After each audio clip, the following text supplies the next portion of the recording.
A Flash in the Dark, Chapter 1, Starling City. Allen!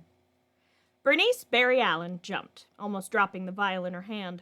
It wasn't often that Captain Singh came all the way up to her lab, but it usually meant she was in trouble for something. Yes, Captain? Barry asked, warily setting down the vial she'd been holding. Singh nodded at her and looked around the lab. Got something I need you to do. A friend of mine over in Starling, Detective Quentin Lance, needs a CSI for a week. You're the only one I can spare at the moment. Go home, pack a bag, get on the train, he demanded, then turned to leave. Barry rushed after him. Wait, why does he need a CSI? She asked, barely grabbing her purse from her locker near the door and keeping up with the captain at the same time. Singh shrugged. Said his is out sick. Get going. With that, he left her behind on the stairs. Barry sighed and raced out of the precinct and off to her small studio apartment. It took her 20 minutes to make it there and stuff a few things in a bag. She thought about calling a taxi, but the train station was only a 20-minute walk. If she ran, she could make it. Quentin Lance was perplexed. When Captain Singh had told him he could spare a CSI, he was not expecting a girl of about 24 to show up. Could you really blame him, though? The name had sounded male, Barry Allen. He hadn't known what it was short for, but that wasn't the only thing that surprised him. She saw things no one else did, to the point where she made Oliver Queen nervous. Though maybe that was just because she was absolutely adorable. Queen's assistant certainly seemed to think so. It's Friday night at 7, and I need a +1, Felicity pleaded. Barry blushed down to the roots of her shoulder-length brown hair. I'm not very good on my feet. Besides, I wouldn't have anything to wear. This was kind of a last-minute trip, Barry said, handing Lance the folder of evidence. Felicity shook her head. Don't worry, you're about my size. You should be able to borrow something of mine. Please, these things get so boring, and you're fun to talk to, Queen's assistant assured. Barry blushed again and finally nodded. All right, but I warn you, I'll probably step on your feet.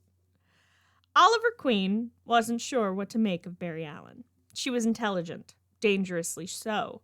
She looked at the world the way it was, not the way others wanted her to look at it. Then there was the fact that her smile made his stomach do belly flops like it hadn't since Laurel. He couldn't let that happen again. He'd already had a near miss with Felicity. He thought he'd closed off that part of himself. So he did what he used to do. He dug up some dirt. When he laid it all out for everyone to see, he quickly began to wish he hadn't. The look on her face when she spoke about the night her mother died and the thing she'd seen do it. It broke his heart, and he wasn't even sure why. There were tears in her eyes as she turned to Felicity. Better find another +1. Then she ran, hair flying behind her. Felicity whirled on him, tears on her cheeks and murder in her eyes. Oliver Queen, you complete ass! She grabbed her purse and proceeded to beat him around the head with it.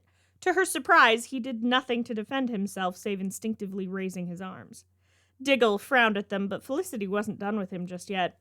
You find a way to apologize to that sweet, amazing girl, or you can forget about me helping you for a month, she hissed.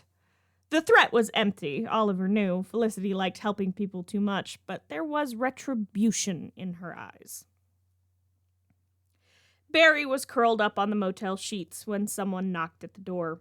She scrubbed her hand across her face to try and rid it of the tears she hadn't been able to stop shedding as she answered. John Diggle stood there in a suit and tie, holding up a dress bag. Barry stared. Oliver is extremely sorry for what he did. None of us care about what happened in the past, and for the record, we being myself and Felicity, as Oliver is a hard-headed moron, believe you that your dad didn't kill your mom. As an apology, Oliver has sent this very expensive dress and a personal invitation to the gala tonight, he said, wiggling the dress bag slightly. There were fresh tears in Barry's eyes. You actually believe me? She choked out. Diggle nodded. I've seen some crazy things in my day. Who's to say the impossible isn't possible? Diggle said with a shrug. Barry nearly bowled him over with the force of her hug. She let go of him rather quickly. I have to catch a train back to Central tomorrow, but I guess one night of fun couldn't hurt, she said, scrubbing at her face. Diggle smiled and held out the dress bag. Barry took it with a grin. Thank you for believing me. She slipped into the bathroom to change. Oliver had to do a double take when she walked into the room. The dress was blood red and fit like a glove. Her hair was up for the first time since he'd met her, a simple braid that lay over one of her shoulders. She wore almost no makeup, but really she didn't need it. He almost jumped when Felicity snapped her fingers under his nose. Hello, Earth to Oliver, Felicity asked, waving a hand in front of his face.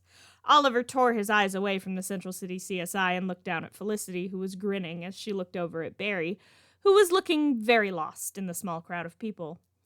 Oh my God, Oliver, did you buy her a couture dress? Felicity demanded, bouncing slightly. Oliver nodded, attempting to keep his eyes away from the CSI.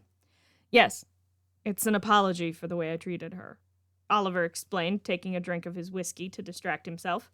Felicity raised her eyebrows. Oh, I get it. You like her, she teased. Oliver spluttered into his drink. What? No, it's just a dress. A completely platonic apology dress, Oliver explained, hating how much he sounded like Felicity in that moment.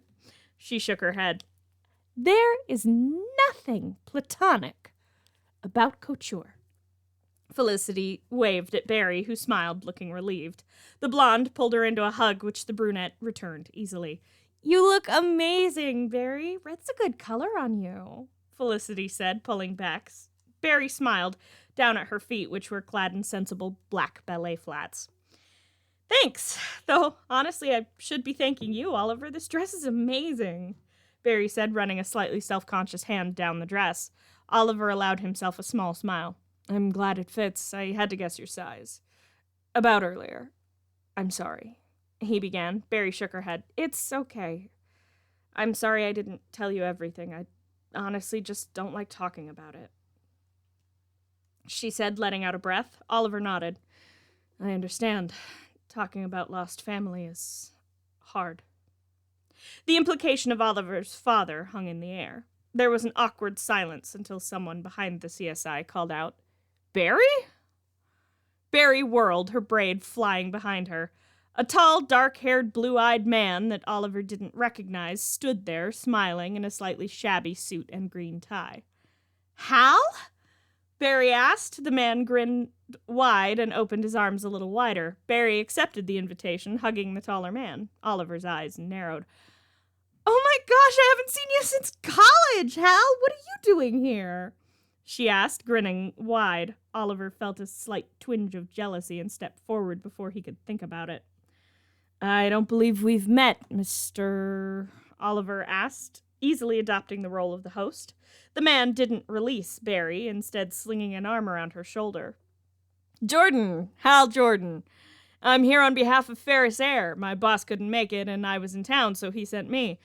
What I'm wondering is what little Blueberry is doing here, the man said, reaching out a hand for Oliver to shake. He had a firm grip.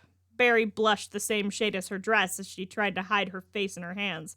Felicity's eyes widened. Oliver's narrowed further. Felicity mouthed the nickname at Barry, who attempted to bury her head further into her hands.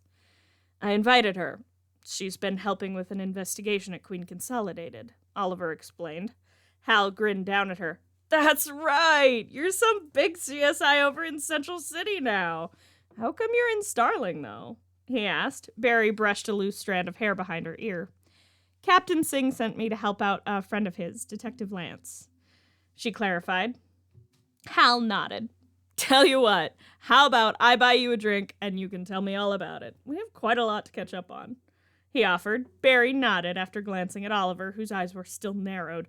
The two of them walked away, and Felicity hit Oliver in the back of the head. Really? You are so hopeless.